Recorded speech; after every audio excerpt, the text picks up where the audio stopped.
5월 2일 금요일 하나님 말씀 민수기 18장 1절부터 20절입니다.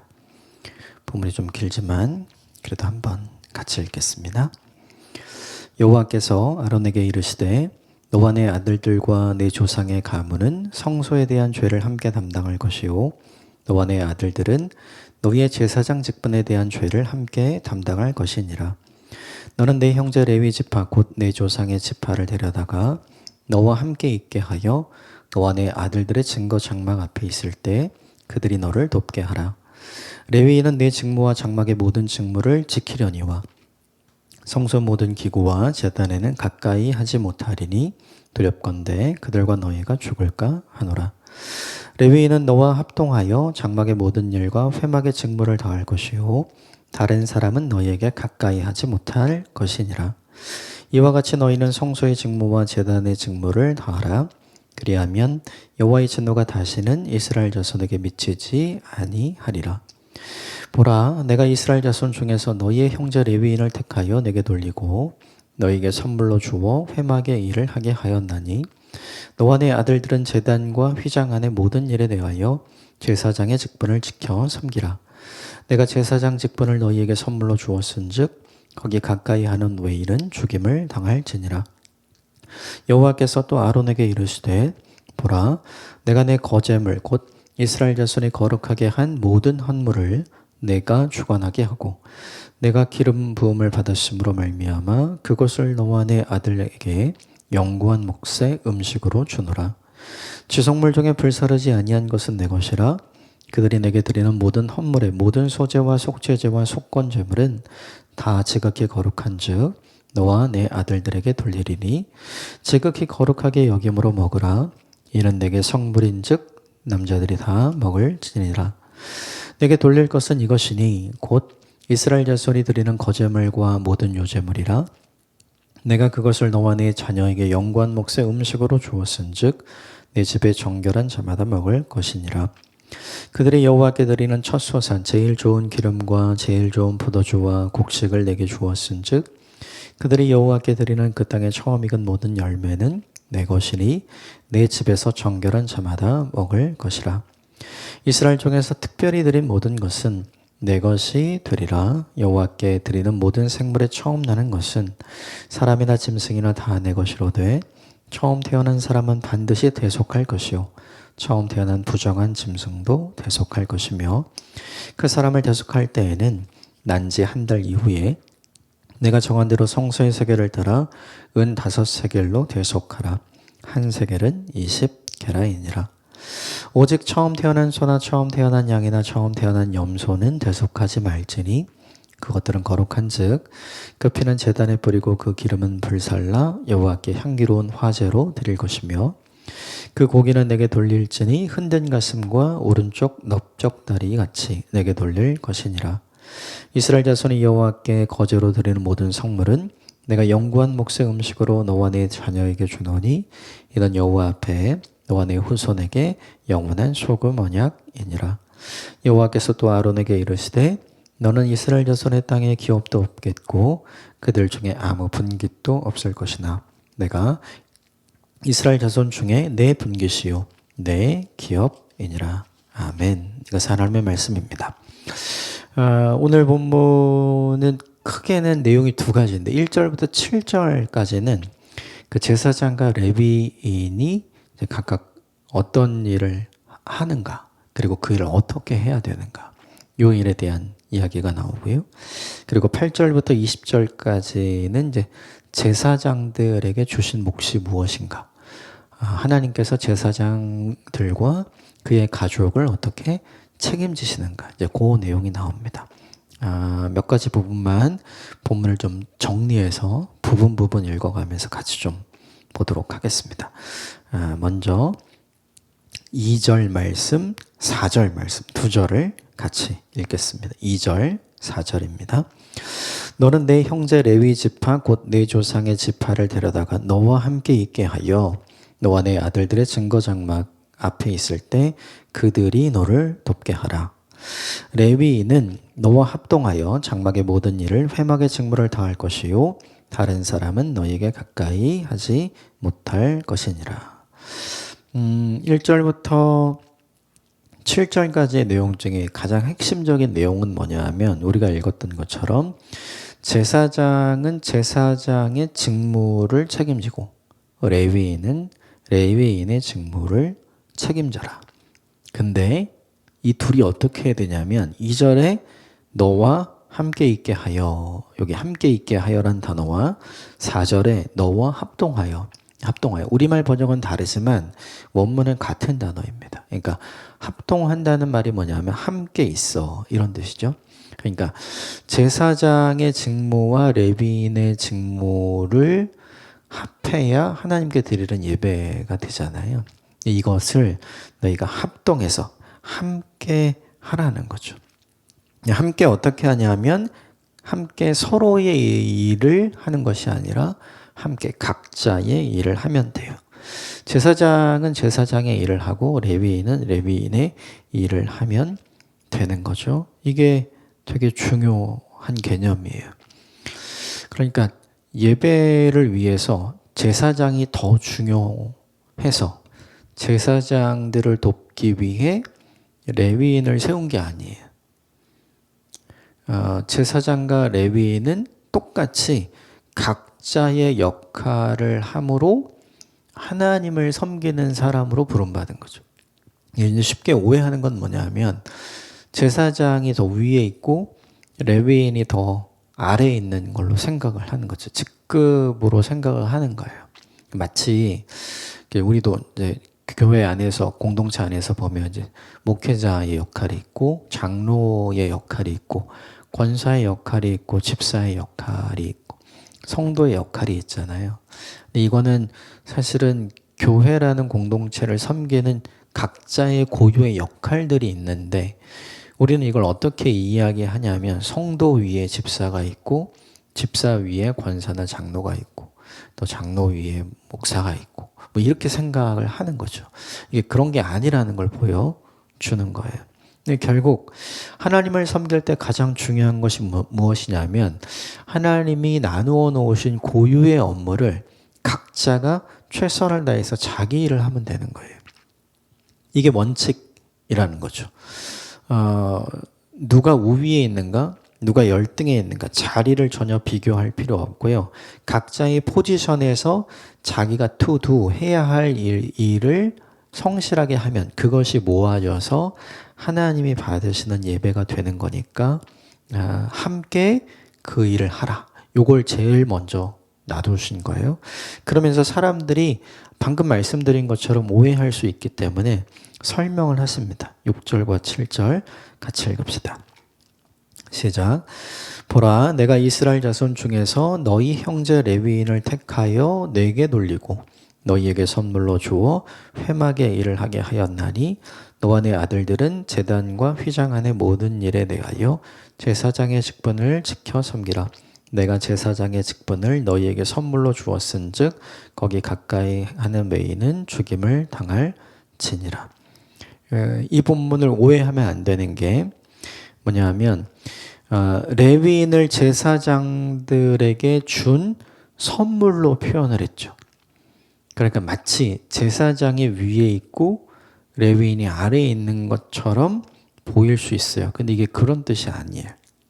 다 뭐라고 표현했냐면 6절에 보면 선물, 7절에 보면 선물 똑같이 돼 있죠.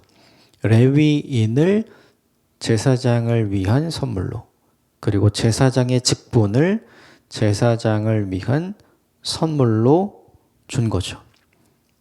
여러분, 이 선물에 대한 개념을 우리가 오해하면 안 돼요. 상은 내가 한 만큼 얻어내는 거예요. 그런데 선물은요, 내가 아무것도 하지 않아도 그냥 주시는 거예요. 감사함으로 받으면 되는 거죠. 그 선물에 대해서 어떤 우열도 나눌 필요가 없어요. 그런데 문제가 하나 생겨요. 뭐냐면 너의 선물과 나의 선물을 비교하기 시작하면 그때부터 누구는 우쭐해지고요. 누구는 열등감을 느끼죠. 제사장에게 준 제사장의 직무와 그리고 그렇다면 레위인에게 준 레위인의 직무가 있잖아요. 이것도 똑같이 선물이거든요. 레위인들을 제사장에게 준 선물이라고 했기 때문에 레위인들 스스로가 비교하기 시작하면 어떻게 되냐 하면 그러면 우리는 아래인가? 우리는 저들을 섬기는 자로만 일을 해야 하는가? 직접적으로 보이는 사람이 사람이기 때문에 자신이 예배를 섬기고 있고 자신이 하나님을 섬기고 있다는 생각을 하지 못하게 되는 거죠. 제사장도 마찬가지예요. 레위인에게 레위인이라는 자리를 하나님이 선물로 주시고 제사장에게 제사장의 직무를 감당하는 그 역할을 선물로 주신 거잖아요. 자기들이 보기에 우리가 더 중요한 일을 하네? 이렇게 비교하게 되면 거기엔 뭐만 남냐 하면 비참하게 되거나 교만하게 되거나 두 가지만 남는 거죠. 대부분은 제사장들이 교만하게 되고 그리고 레위인들이 열등해서 비참하게 되겠죠. 그런데 이 본문은 그걸 의도할 목적으로 하나님께서 주신 게 아니에요. 하나님께서 주신 선물은 가장 좋은 것이죠. 우리 각자에게 하나님은 가장 좋은 것을 허락해 주시는 분이시잖아요. 근데 그 가장 좋은 것이 함께 있을 때 최고로 좋은 게 되잖아요. 우리들이 생각해야 될 게 뭐냐 하면 이거죠. 선물을 보면 서로가 갖게 된 서로에게 주신 선물을 보면 비교하게 되지만 그 선물을 주신 하나님을 보면 감사하게 되는 거죠. 그러므로 6절과 7절의 말씀을 오해하면 안 돼요. 네. 이걸 반대급부로 보자면 특별히 6절 같은 경우는 뭐냐면 레위인을 택해서 너희가 하는 그 역할을 돕는 역할로 레위인을 주었다면 반대로 이렇게도 얘기가 가능한 거죠. 내가 제사장 너희들을 택해서 이 레위인들이 하는 일을 통해 너희가 하나님께 예배하도록 내가 너희를 레위 사람들에게 선물로 주었다. 이렇게 말할 수도 있어요. 이 본문에서 우리가 잊지 말아야 되고 우리가 잘 오해하지 않고 생각해야 할 것은 뭐냐 하면 이 본문을 번역 그대로만 보면 어떻게 되냐 하면 레위인은 아래에 있고 제사장은 위에 있는 것 같거든요. 그러면 그건 상이에요. 근데 이게 그런 게 아니라 지금 둘 다 선물이라 그랬잖아요. 제사장의 직분도 선물이고 그리고 함께하는 사람들도 하나님의 선물로 주셨다. 이렇게 이야기하잖아요. 선물은 내가 잘해서 내가 뭔가를 해서 내가 뭔가를 못해서 받지 못하거나 내가 뭔가를 해서 얻어내는 것이 결코 아닌 거죠. 그러므로 기억해야 할 것이 있어요. 제사장과 레위인은 각자의 역할을 하나님께서 그들에게 고유한 선물로 주신 거예요. 그렇다면 서로 비교하지 말고 선물을 주신 하나님을 바라보는 일이 필요해요. 그리고 각자의 역할을 아까 우리 2절과 4절에서 읽었던 것처럼 함께 해서 하나님 앞에 드릴 때 그것이 하나님이 받으시는 예배가 되니까 결국 제사장과 레위인은 서로를 비교할 것이 아니라 서로 함께 해야 하는 사람이라는 거죠. 이게 오늘 우리도 필요한 것 같아요. 특별히 교회에게 필요한 것 같습니다. 지금 시대의 모든 교회는 서로 경쟁하잖아요.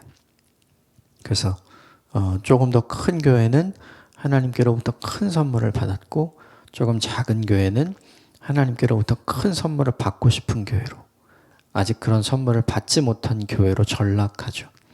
그래서 서로 비교하면 큰 교회는 교만하게 되고 작은 교회는 비참해지죠. 근데 이걸 하라고 우리에게 그렇게 주신 게 아니거든요. 큰 교회는 큰 교회의 역할이 있어요. 그리고 작은 교회는 작은 교회의 역할이 있어요. 그걸 가장 잘 할 수 있는 사람들로 하나님이 믿고 하나님이 맡겨주셔서 그들이 거기에 있고 그들이 그 역할을 감당하는 거잖아요. 이 두 종류의 교회들이 함께 연합해서 각자의 상황과 환경에 따라 각자가 할 수 있는 일을 최선을 다할 때 결국 그 일이 하나님의 나라를 함께 아름답게 만들어가는 일이 되겠죠. 그런데 우리는 그걸 잘 하지 못하는 것 같아요. 이걸 기억하는 일이 우리에게 필요하고 우리에게 적용하는 일이 필요합니다. 두 가지를 기억하시면 될 것 같아요. 하나님께서 우리에게 주신 선물, 그 자리죠, 역할, 그걸 비교하지 말고 그것을 주신 하나님을 기억하며 감사할 것. 또 하나, 우리에게 각자 다른 선물을 주셨다면 그것은 함께 그 일을 하라고 불러주신 다른 자리거든요. 그러니까 함께 그 일을 동역해 갈 때 하나님 나라라는 아름다운 열매가 맺어진다는 것. 이걸 잊지 않고 우리에게 적용하면 좋을 것 같아요. 8절부터 20절까지는 제사장에게 주신 몫에 대한 이야기가 굉장히 많이 나오는데 반복해서 나오는 말이 있어요. 8절만 같이 읽어보겠습니다. 시작.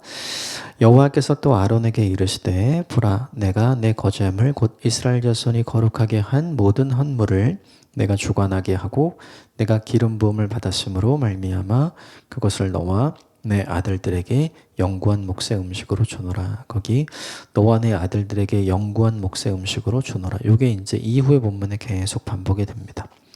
근데 이 본문을 8절부터 20절까지 읽어보면 제사장의 몫만 표시되어 있어요. 오늘 본문에 레위인도 나오잖아요. 레위인의 몫은 표시가 안 돼 있습니다.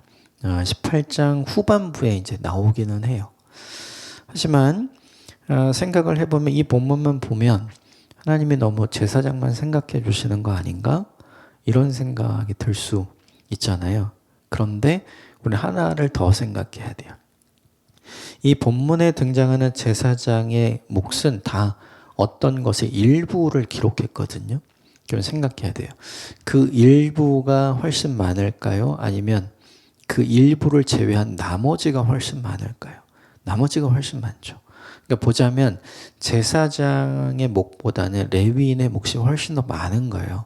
그래서 사실 제사장에 대한 기록만을 남겼기 때문에 레위인은 돌보시지 않나 보다. 레위인은 중요하게 생각하지 않나 보다. 이렇게 생각할 수 있는데 사실은 그렇지가 않아요. 기록되지 않은 레위인의 몫이 훨씬 더 크기 때문이죠. 우리가 이 본문에서 생각해야 될 거는 그러면 왜 제사장의 몫만 기록을 했을까? 왜 제사장의 몫만을 기록을 하는가? 중요한 게 있어서 그래요. 우리말 속담에 윗물이 맑아야 아랫물이 맑다 이런 속담이 있죠. 그러니까 리더십들 중에 똑같이 하나님을 예배하는 사람들 중에 좀 더 하나님께 가까이서 일하는 사람들이 제사장들이거든요. 그러니까 이들이 바르고 이들이 정직하고 이들이 제대로 해야 그걸 하기 위해 돕는 모든 사람들이 하는 일이 잘못되지 않을 수 있는 거죠. 그러니까 제사장이 하는 역할도 중요하고 레위인이 하는 역할도 중요한데 가장 문제가 되는 건 뭐냐면 제사장이 잘못해버리면 모든 것이 숲으로 돌아가는 거예요. 그래서 이 본문엔 이들이 정한 대로 하는 일이 중요한 거죠. 제사장들이 정한 대로 하면 레위인들도 자연스럽게 정한 대로 하게 되겠죠. 제사장들이 제대로 하나님 앞에 서면 레위인들을 전혀 문제를 만들어낼 필요가 없죠. 이 본문에 기록되지 않았지만 잘못된 제사장에 관한 이야기를 이미 이 사람들은 알고 있어요. 아론의 첫째 아들과 둘째 아들 나답과 아비후가 그렇죠. 성막을 만들어 놓고 이제 예배가 시작되고 어떻게 해야 되는지를 분명하게 알았어요. 그리고 한 주가 지나죠. 그러니까 그들에게 조금 익숙해질 때쯤 그들이 실수합니다. 원래 해야 되는 방식으로 하지 않고 자기 방식으로 하죠. 다른 불을 써서 분향을 하잖아요. 결국 제사장이 잘못되니까 레위인들이 함께 준비하고 드리려고 했던 모든 예배가 물거품이 되는 일이 일어났던 거죠. 그래서 이 본문에서 철저하게 제사장에 관한 이야기를 기록을 해놓은 까닭은 그들이 틀리지 않고 그들이 바르게 정직하게 그들이 온전하게 자기들에게 주어진 역할을 감당하며 주신 몫을 기쁨으로 받을 때 그와 함께하는 모든 사람들에게 동일한 일이 생기지 않기 때문에 이 일이 이것을 기록해 놓은 거죠. 우리에게 적용해야 할 것은 이건 것 같아요. 우리에게도 각 가정마다 이렇게 예배의 리더, 하나님과의 관계의 리더의 역할을 하는 사람들이 분명히 있거든요. 네.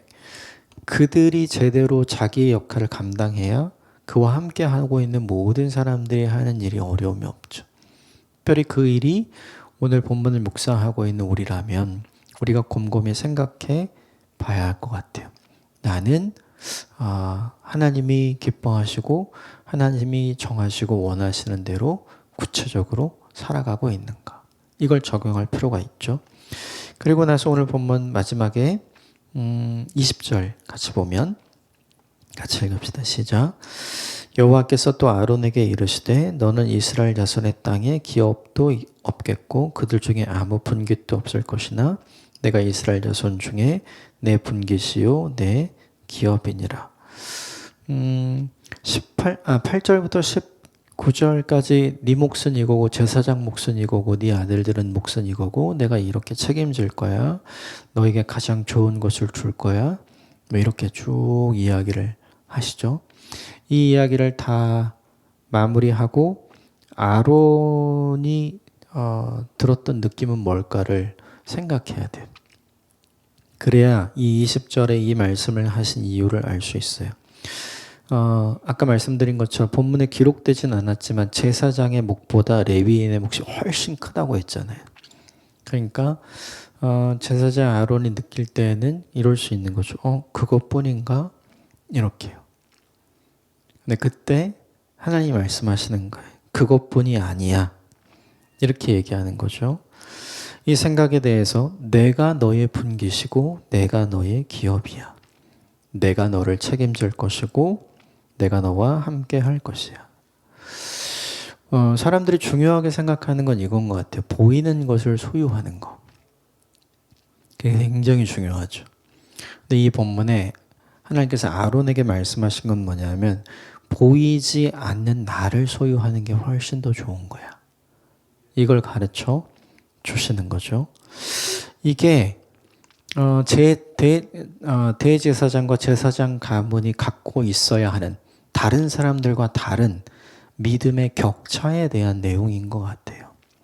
결국 예배의 최전선에서 하나님과 가장 가까운 자리에서 모두가 하나님을 예배하는 사람이 되도록 쓰임받는 자리에 있는 사람이 가져야 할 믿음의 격차가 무엇인가? 그가 보고, 그가 만지고, 그가 먹고, 그가 소유할 수 있는 그 어떤 것보다 보이지 않는 하나님이 나의 기업이 되시고 내 분깃이 되어주신다는 사실을 믿고 감사함으로 그 일을 할 수 있는 믿음을 가진 사람.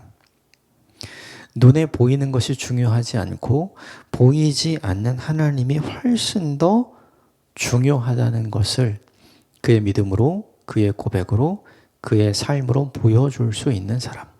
바로 그 사람이 영적 리더가 되는 거죠. 바로 그 사람을 통해서 하나님은 하나님의 살아계심을 보여주는 거죠. 믿음의 격차는 같은 것을 소유함으로 오지 않아요. 격차는 차이가 있는 거잖아요. 그러니까 믿음의 격차는, 영적 리더의 격차는 무엇이냐면 덜 가졌으나 이것을 주신 하나님을 내 기업으로 분깃으로 여기며 다 가진 것으로 여길 수 있는 사람. 그 사람이 뭐냐 하면 이 믿음의 격차를 가진 영적인 리더가 되는 거죠. 현대사회는 물질 사회잖아요. 이 물질 사회에서 우리에게 정말로 중요한 건 내가 어디에서 사느냐, 무엇을 가졌느냐, 어떤 옷을 입느냐, 어떤 것을 먹느냐, 어떤 것을 누리느냐 다 보이는 거잖아요. 그런데 그 보이는 가치가 아니라 그것도 중요하지만 보이지 않는 그 모든 것을 우리에게 허락하신 보이지 않는 하나님을 소유했다는 것만으로도 그 무엇과도 바꾸지 않고 그 무엇에도 흔들리지 않는 믿음의 격차를 가진 사람이 된다면 그 사람이 진짜 보이는 시대의 영적 리더가 되겠죠. 오늘 어쩌면 이 본문은 저와 여러분에게 그것을 도전하는지 모르겠어요. 나 하나로 만족하느냐? 나 하나로 감사하느냐? 나 하나로 자족하느냐? 하나님이 이것을 우리에게 물으시는 거거든요. 이 질문에 대해서 자신 있게 예스라고 아멘이라고 답할 수 있는 저와 여러분이 되시기를 주님의 이름으로 축복합니다. 함께 기도하겠습니다.